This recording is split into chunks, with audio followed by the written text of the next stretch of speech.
jealousy. I had a three-way with my best friend and her boyfriend, and now my best friend hates me. And y'all can just let me know if this is a valid reason to hate your best friend, because I don't think so. Like, me and her have been friends for like 20 years. We went to college together in high school and through all those like crazy parties and stuff like that. So we've like dabbled in some things like together, like making out, and we've kissed each other before, but never like, sleeping with each other or just another woman, period.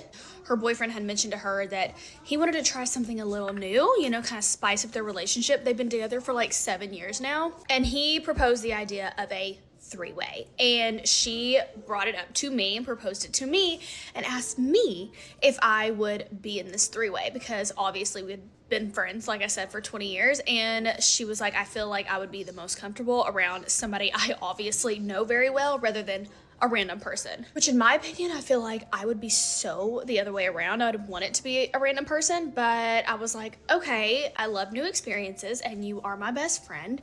So why not? Hit that like button, subscribe to the channel, and share the video. You can support uncensored conversations via Cash App or buying your girl a coffee. Hey y'all, I just want to pop in and quickly react to this story because it's absolutely insane, you guys. So you have this broad, actually you have a pair of broads. I'm sorry, they seem like lesbians. Just hearing the beginning of the story, I am going to assume that these are closeted lesbians, okay, that are lying to themselves because y'all are talking about you make out, you kiss each other, you do all this other stuff. That's lesbian behavior. I don't care how close I am with a friend. We are not kissing on the mouth. We are not making out. You are not touching my bits. No, absolutely not. That's the first red flag. Y'all are probably lesbians. The second red flag is her friend's boyfriend proposing that they have a three-way. My suspicion is that he knew she was going to ask her friend. I think he knew. And I think that's the reason why he asked for it. Let's be so for real here. He probably asked for the three-way because he'd been wanting to smash her friend. What's the best way I could do this without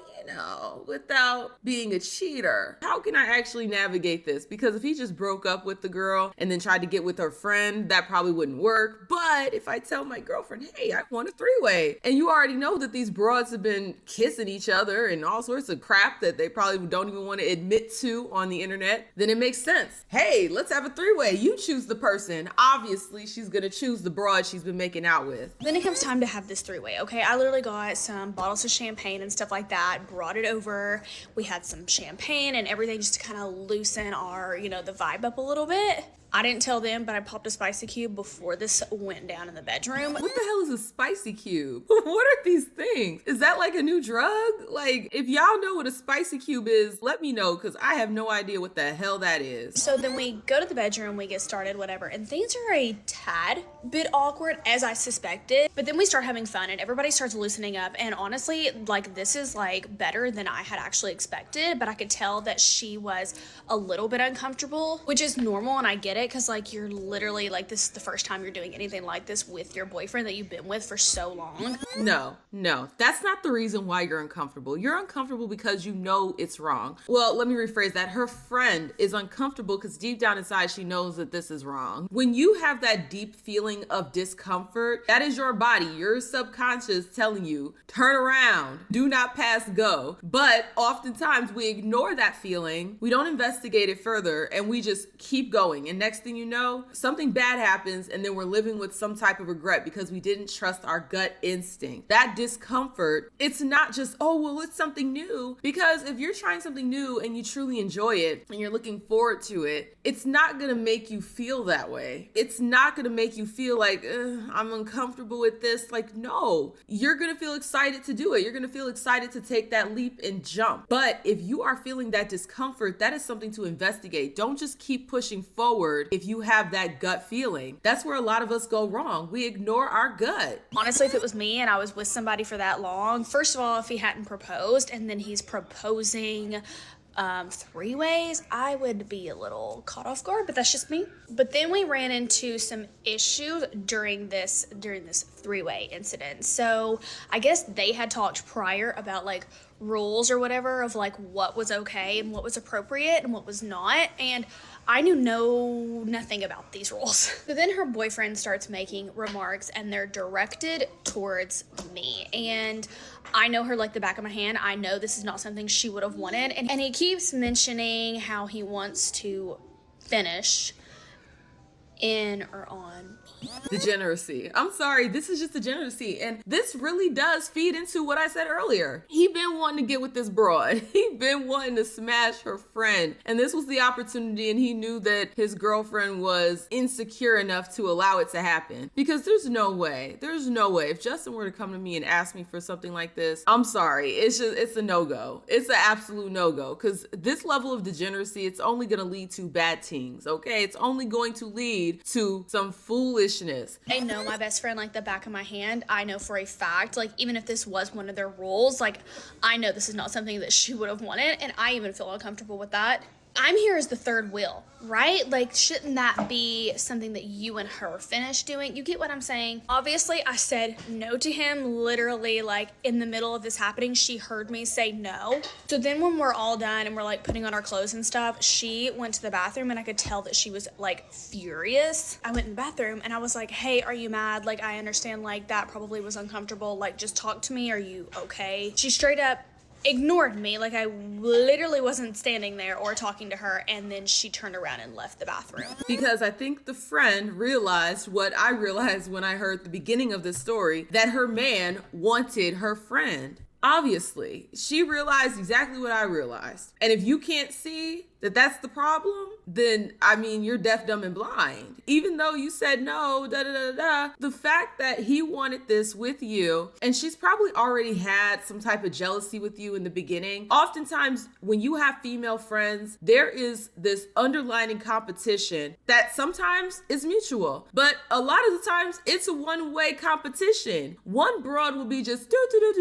not thinking anything of it, and then the other broad in her mind is like, oh my God, I need to do this better than her. Oh, I'm better than her at this. Oh, I'm better than her at that. And you'll be none the wiser. And you got a secret hater sitting there orbiting you. That's what this sounds like. So you get put in a situation like this where she really finds out, hey, no, the friend is the one that's desired. The friend is the one that's desired over you, even in your committed relationship. Then yeah, that's going to spark those underlining feelings that she's probably already had. But then again, this is speculation because I don't know these broads and I don't care to know these broads. And when I was done getting dressed and whatnot, I went downstairs and I was getting in my car. I could literally hear them screaming at each other from outside. At that point, I knew that like it was either that, which I'm not stupid, that, you know, she was mad about, or it was like another rule that they had made that was broken. I texted her when I also got in the car, and I told her, I was like, hey, I had fun, but if there's anything you want to talk about, if I did anything to upset you, like just let me know. Well, she never texted me back, and that's been like 2 days ago, and every other Saturday, her boyfriend works and me and her go to brunch. Well, I texted her like any other normal Saturday, and I said, hey, are we still doing brunch? And didn't get a response. So I called her, and that's when I realized I've been blocked. I can't help what happened. I can't help like what he said, but honestly, this is not my fault. And to be honest, this was their idea. So how is this my fault? It's your fault for engaging in the behavior in the first place. It's also their fault. I think everyone in this situation is stupid. There's no victim here. There's no, oh my God, I feel so sorry for you. Like, no, all of y'all are weirdos. Here's the other part. The fact that you ran to the internet a few days after this happened and you're whining to us about what happened between you and your friend and your boyfriend, and you're making it a story time, and you know, you're putting her on blast. That alone is a red flag about your personality. I wouldn't be surprised if you haven't done story times about this same friend and she knows about it. You have this falling out with your friend and you want to come tell us about it? Like, I shouldn't even know this about you. And not only that, do these broads not realize that this digital footprint that they're making of themselves will make them undesirable? Do you really think that a good man that is worth a damn is going to see this TikTok and want to wife you up? Why would any man who is worth a damn want to wife you up if that's what you want?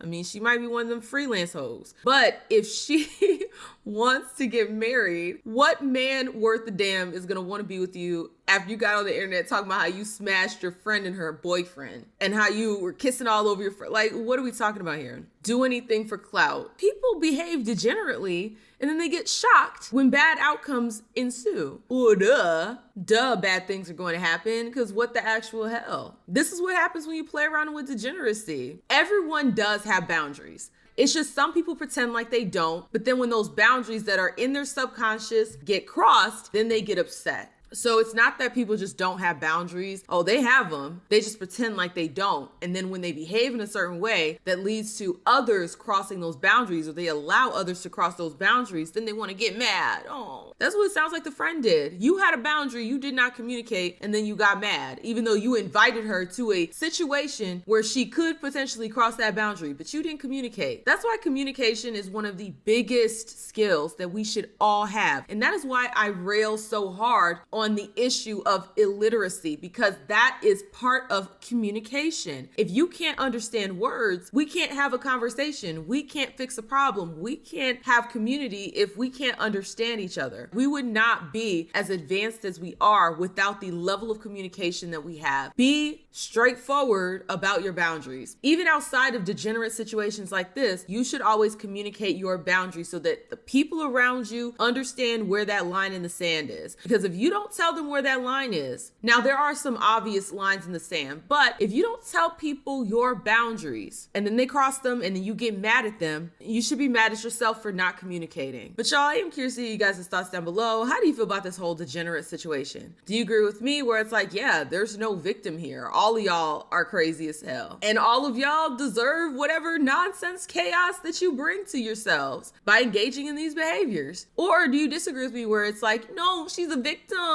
and her friend needs to text her back, and I'm so glad that she went to the internet with this debacle that she's currently going through. Oh my God, we can help her. The internet can help her fix her problem.